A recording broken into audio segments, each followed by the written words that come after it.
Hi guys, it's that time of year. The sun is out and more and more patients of ours are coming in commenting that they're outdoors getting stuck into the garden. What I thought today is share a quick observation and a tip when it comes to the garden. I have quite a few people who tend to think that as a chiropractor and as a functional chiropractor we would be cautious or against the garden. I think cautious is probably the way to go rather than against the garden, because gardening is exercise and gardening gets the body moving and it gets people's interest to get outdoors and reap all the benefits that come with gardening. So gardening, as far as I'm concerned, we encourage. But I look at gardening in the same light of exercise. And actually I try and get people to associate garden with going to the gym. See, when you go to the gym, you go on a regular basis to get the benefit. You go for generally a certain amount of time, an hour and a half, and you mix things up. You know, you go and do different apparatus, different classes. We vary in things.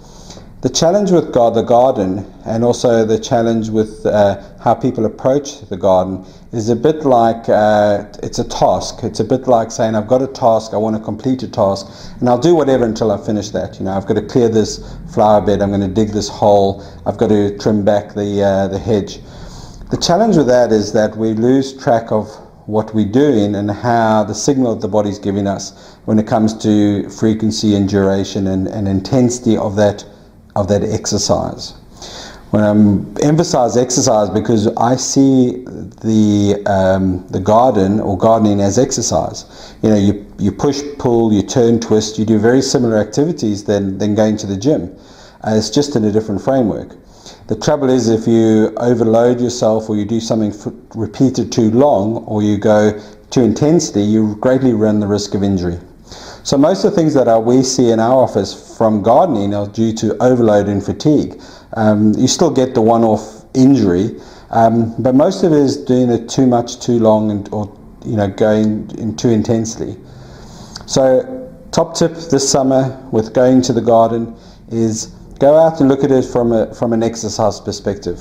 15-20 minutes of one activity, then change position, do a different activity, have 4 or 5 different jobs on at the same time, which vary things and allow the body to break and greatly reduce the likelihood of fatigue. Then ideally garden through the week, so you're doing 3 or 4 different sessions where you are varying things and again allowing the body some time to recover. When the weather is bad and you haven't done something one week, and then we hit the weekend because we've got a full day, and then we're trying to get ahead because next week we're away or the weather forecast isn't good, is really the big problem. That's where people tend to try and do too much too soon. They create fatigue, or they've got only one big task on. They're going to fix the fence, or they're going to paint a wall, or they're going to dig the garden up, and they'll carry on until only that task is finished. Break it up, have different tasks. Think of things like exercise.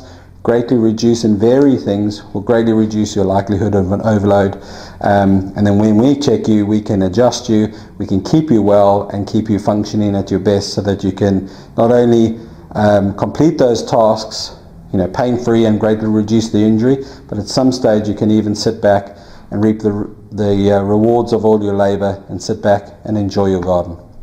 So top tip, look at the gym and the garden in the same light. It's exercise, vary it, and enjoy your time out in the garden. Till next time, see you later.